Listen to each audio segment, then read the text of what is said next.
क्या हुआ जब एक मायावी योगी ने एक राजा के राज्य को अपने वश में कर लिया और उसको नुकसान पहुंचाने लगा, फिर कैसे उसकी इस चाल का पता रानी ने लगाया और उससे सबका पीछा छुड़ाया, आइए जानते हैं इस ऐतिहासिक कहानी में। बहुत समय पहले की बात है। भारतवर्ष के पूर्व दिशा में एक समृद्ध राज्य हुआ करता था, विष्णुपुर। वहां के राजा धर्मकेतु न केवल पराक्रमी योद्धा थे, बल्कि न्यायप्रिय, दयालु और धर्मनिष्ठ भी थे। उनकी रानी वसुंधरा विदुषी और अत्यंत करुणामयी थी।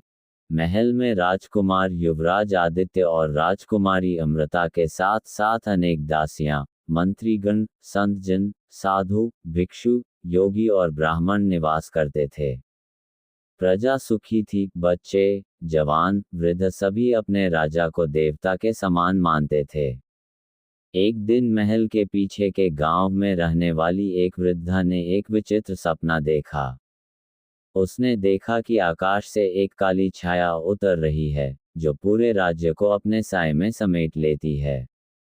ये सपना इतना प्रबल था कि वृद्धा भय से कांप उठी। जब ये बात नगर में फैली, तो लोग विचलित हो उठे। राजा ने तुरंत सभा बुलाई और सभी विद्वानों से विचार विमर्श किया। सबने इसे अपशकुन बताया। कुछ ही दिनों बाद महल में एक अनजान योगी आया। उसका नाम था त्रिकालनंद। वह अत्यंत तेजस्वी था, पर उसकी आंखों में कोई अनकहा दुख था। उसने राजा से एकांत स्थान मांगा तपस्या हेतु। राजा ने दक्षिण दिशा में घने जंगल के समीप एक शांत भूमि प्रदान की। परंतु योगी ने शर्त रखी कि कोई वहां न जाए, न उसका ध्यान भंग करे।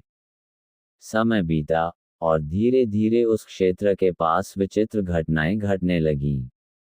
गांव के पशु लुप्त होने लगे, बच्चों को डरावने सपने आने लगे, और कई वृद्ध लोग बिना कारण बीमार पड़ गए। एक दिन महल की एक दासी चंदनिका ने बताया कि उसने उस आश्रम से किसी के रोने की आवाजें सुनी हैं। रानी वसुंधरा को संदेह हुआ। उन्होंने स्वयं साध्वी वेश धारण कर उस आश्रम के पास जाने का निश्चय किया। रात के अंधेरे में रानी वहां पहुंची और देखा कि योगी कोई सामान्य साधक नहीं, बल्कि एक मायावी तांत्रिक है। वह निर्दोष लोगों की आत्मा से शक्ति प्राप्त कर रहा था। रानी तुरंत लौट आई और राजा को सब बताया। राजा ने योगी के नाश का संकल्प लिया। एक योजना बनाई गई और आश्रम को चारों ओर से घेर लिया गया। योगी की शक्ति अत्यंत प्रबल थी। माया के जाल में सब उलझने लगे। आकाश काला हो गया, हवा भारी हो गई। तभी वृद्ध भिक्षुओं ने वेद मंत्रों का उच्चारण शुरू किया, जिससे योगी की शक्ति कमजोर पड़ने लगी। राजा धर्मकेतु ने अंतिम प्रहार किया, पर स्वयं गंभीर रूप से घायल हो गए। अंत में योगी की आत्मा को मंत्रबल से बांधकर हिमालय की बर्फीली गुफा में कैद कर दिया गया। राजा ने घायल अवस्था में भी राज्य के सभी लोगों को एकत्र कर कहा कि यह समय आत्ममंथन का है।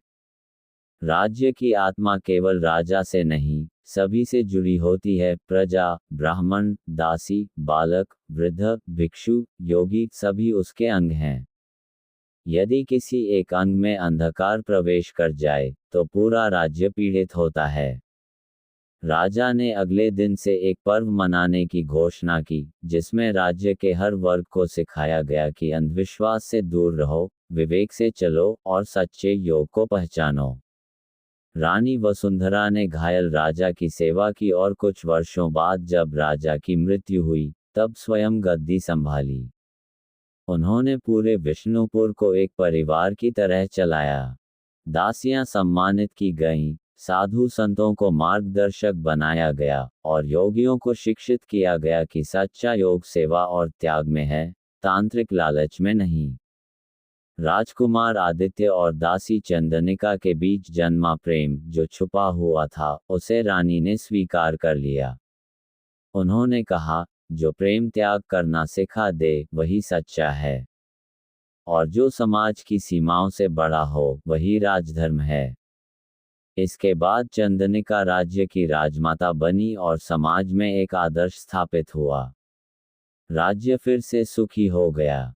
बच्चे हंसने लगे, वृद्धों की आंखों में चमक लौट आई, और लोग हर वर्ष उस दिन को याद करते, जब एक मायावी योगी ने उन्हें अंधकार से परिचित कराया, ताकि वे प्रकाश का महत्व समझ सकें।